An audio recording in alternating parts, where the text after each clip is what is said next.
کشمیر سے فلسطین تک دنیا بھر کے مظلوم مسلمانوں کے پشتیبان جناب حافظ نعیم الرحمان صاحب، میاں اسلم صاحب، ڈاکٹر طارق سلیم صاحب اور وجہ تخلیق کائنات نبی آخر الزمان حضرت محمد مصطفیٰ صلی اللہ علیہ وسلم کے پیشہ تجارت سے وابستہ تاجر قائدین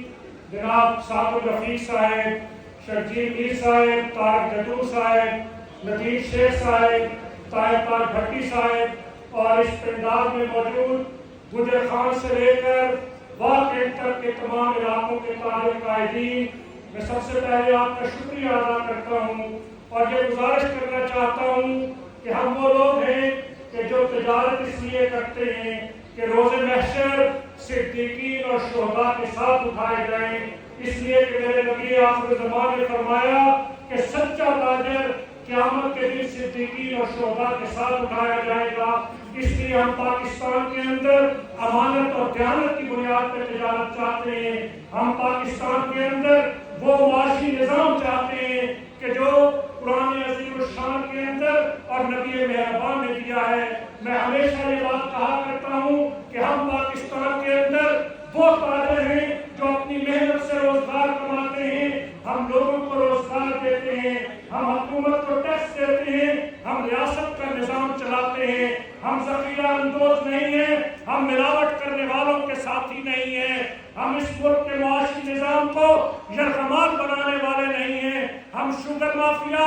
آٹا مافیا، چینی مافیا، دوائی مافیا،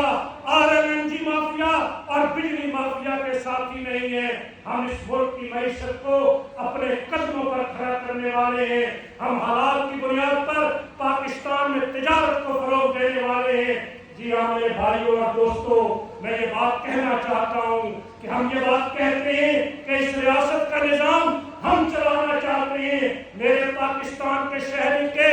ٹیکس کے پیسے سے، میرے تاجر اور صنعتکار کے دیے ہوئے ٹیکس سے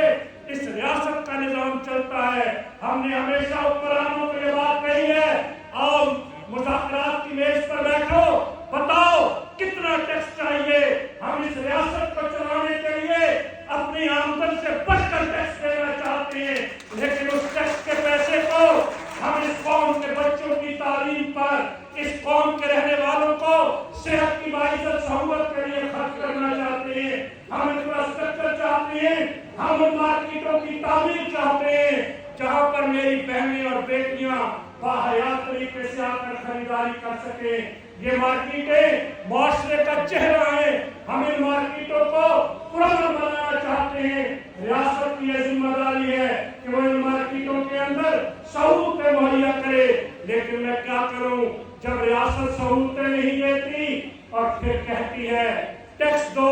جب میرے ٹیکس کا پیسہ 8,000 ارب روپیہ FBR کی رپورٹ کے مطابق چوری ہو جاتا ہے تو وہ چوری میں تو نہیں کرتا۔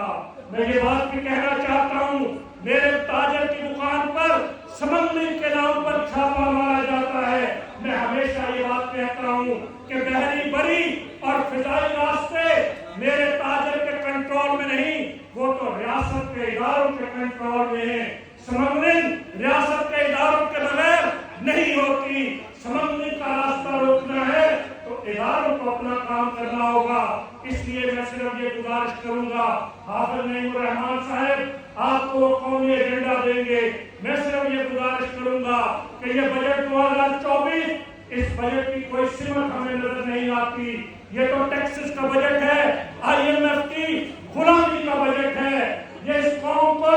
گردن کے اندر ایک توق غلامی ڈالنے کا بجٹ ہے، یہ اس قوم کو مہنگائی کی چکی میں پیسنے کا بجٹ ہے، یہ ایک تاجر سے لے کر ایک صنعتکار تک کو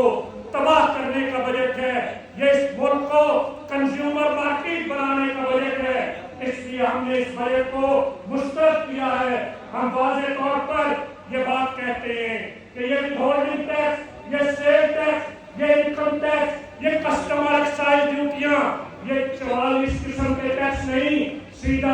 ایک ٹیکس دو، ہم اپنی آمدن پہ ٹیکس دیں گے اور پورا ملک ٹیکس دے گا،